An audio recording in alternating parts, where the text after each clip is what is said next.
Hello दोस्तों, स्वागत है आपका हमारे इस यूट्यूब चैनल पे। आज ये हमारी लास्ट वीडियो है कोऑर्डिनेट ज्योमेट्री की सीरीज़ की, जो हमने शुरू की थी। तो इसके बाद हम नया चैप्टर को शुरू करेंगे। अंडरस्टूड। और ये क्वेश्चन जो हम करने जा रहे हैं आज, ये सेक्शन फॉर्मूला का मोस्ट इंपॉर्टेंट क्वेश्चन है, जो कई बार एग्जाम्स में पूछा गया है। समझ गए?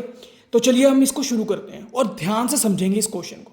भाई इस क्वेश्चन में ना कुछ नहीं है, कुछ भी नहीं, सिर्फ एक चीज़ का डाउट आएगा सभी को, वो है ये पॉइंट का। समझ गए?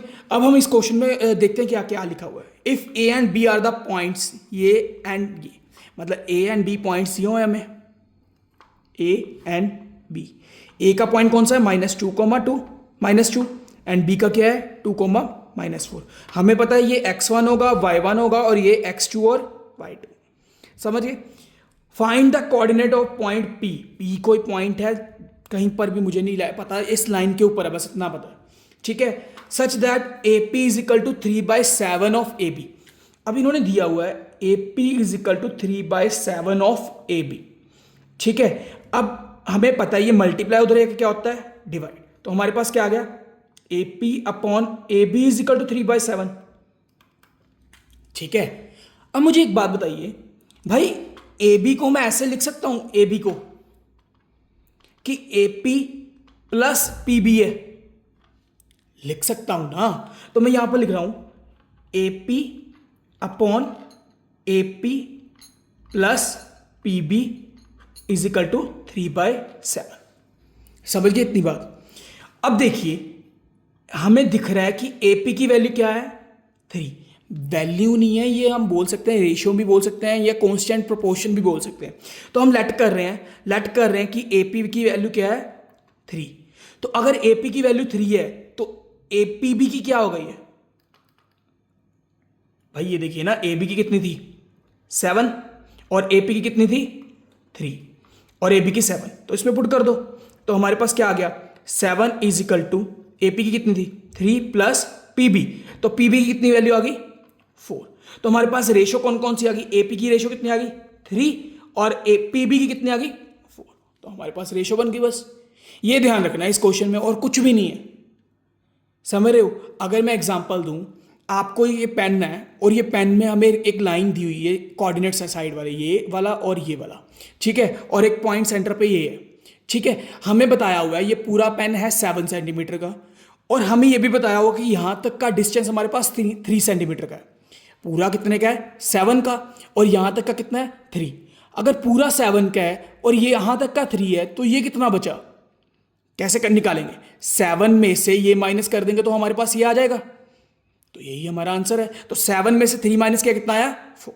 तो पूरे में से 3 माइनस किया कितना आ गया हमारे पास? 4। तो हमारे पास रेशो आ गई। बस खत्म, और कुछ भी नहीं है भाई।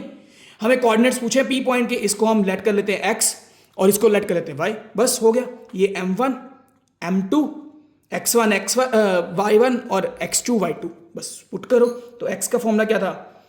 M1 x2 plus M2 x1 upon M1 plus M2। ठीक है? पुट कर दो वैल्यूज। x की वैल्यू फाइंड करने के लिए M1 की वैल्यू कितनी है? 3। x2 कितना है? 2 प्लस M2 कितना है? 4। x1 कितना है? -2 upon M1 plus M2, 3 plus 4, तो कितना हो गया? 6 plus minus 4 to the 8 upon 7। तो कितना आ गया? -2 अपॉन 7, क्योंकि बड़े वाला साइन कौन सा था? माइनस का, तो माइनस डाल दिया। समझ गया? x की वैल्यू आ गई। अब y की वैसे ही निकालेंगे। तो y क्या आ गया?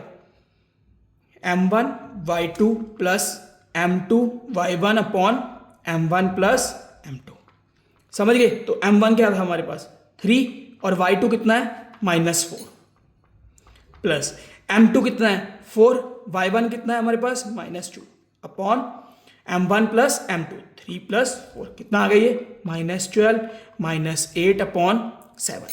कितना आ गया? माइनस माइनस प्लस 12 प्लस 8 कितना हुआ? 20। बड़े वाला साइन कौन सा है? माइनस का, तो माइनस अपॉन ये। तो हमारे पास कोऑर्डिनेट्स क्या बन गए y के? P पॉइंट के इज 2। x की वैल्यू क्या है? कोऑर्डिनेट्स कैसे आते हैं? आगे वाला x का, पीछे वाला y का। तो x की वैल्यू कितनी है? -2/7 और y की कितनी है? -20/7। मतलब कितना आ गया? -2/7 एंड -20/7। तो ये हमारा आंसर है। समझ गए। और दोस्तों आज हमारा चैप्टर ये कंप्लीट हो चुका है, तो हमारी वीडियोस को लाइक करो, शेयर करो, सब्सक्राइब करो, ताकि हमें ज़्यादा से ज़्यादा मोटिवेशन मिले और ऐसी ही आपके पास सीरीज़ लेके आते रहें, ताकि आपको बोर्ड एग्जाम्स में कोई प्रॉब्लम ना हो। Thank you.